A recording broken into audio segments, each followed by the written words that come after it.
weapons, where we are using these weapons.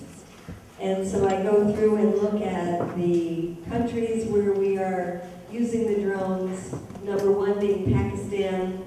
Who are the victims? How many drone strikes? Well, you're not going to get this by reading the New York Times, and you're not going to get it reading the Washington Post.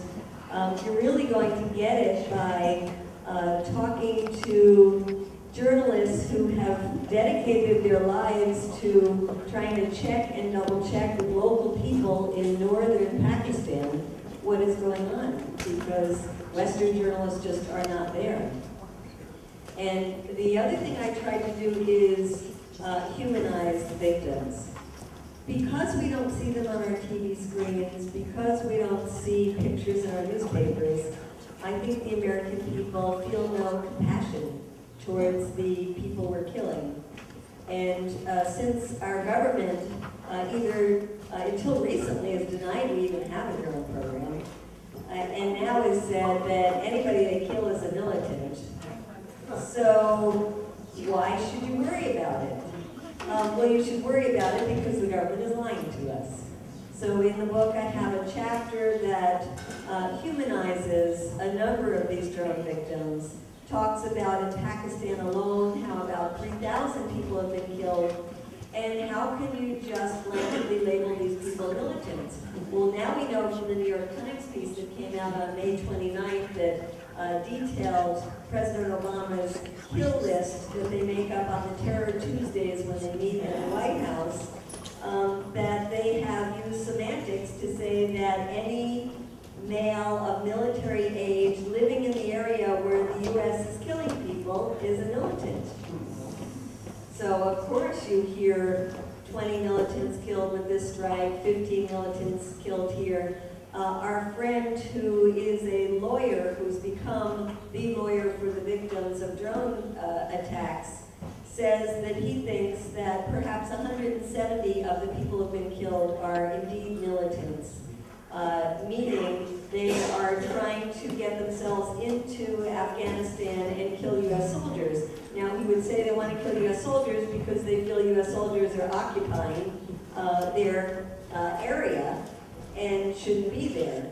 But in any case, he says of the 3,000 people, he would label the vast majority of them innocent people. They might be sympathizers of the Taliban. They might be people who have beards. They might be people who have turbans. They might be people who carry guns, because most of the people, the men in northern Pakistan carry guns. And the same is now true in Yemen, where we are launching so many of these attacks. But it doesn't mean that they're militants out to get Americans. And so I talk about a lot of the victims in that chapter. I talk about a chapter on the pilots. Who are they? How are they feeling about their jobs? And I go into a chapter that looks at the legal issues. Who says we have the right to do this? Well, certainly not international law, certainly not Geneva Conventions, and not even U.S. law, because the Obama administration says that it was given carte blanche to go attack people who attacked us on 9/11, given the authorization for the use of force that Congress passed right after 9/11. Well, it specifically said in that authorization for the use of force that it was for people who were involved in the attack on 9/11. Well, most of the people that we are attacking now were maybe 10 years old at the time of 9/11. And many of the organizations, like in Yemen, didn't even exist at the time of 11. So that is certainly a violation of U.S. law.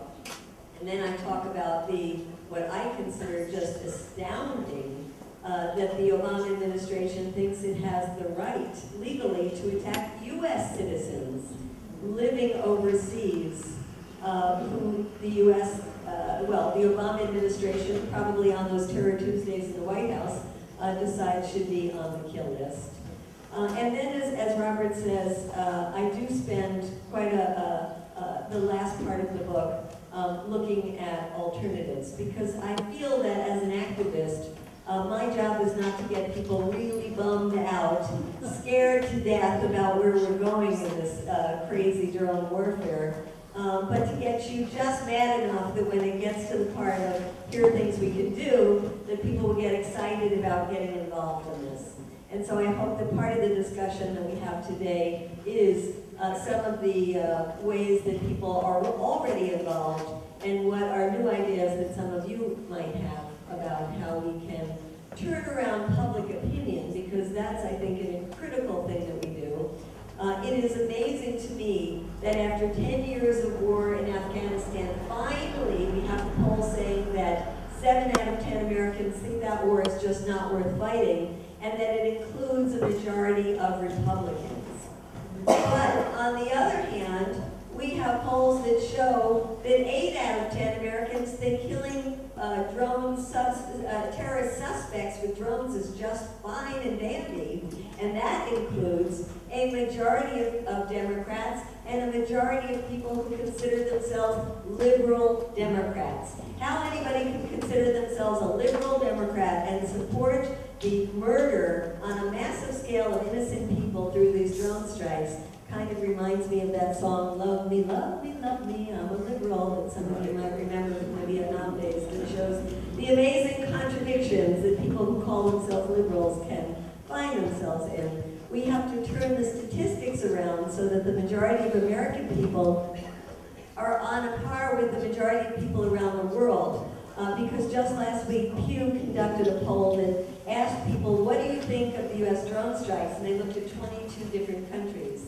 The US and the UK were the only countries where a majority of people said it was just fine. The rest of the world was absolutely appalled. And when you look at places like Egypt, Jordan, even Greece, it was 9 out of 10 people were wildly, vehemently opposed to the US drone program. So what we have to do is get the American people in line with the rest of the world that recognize how barbaric it is to kill people by remote control.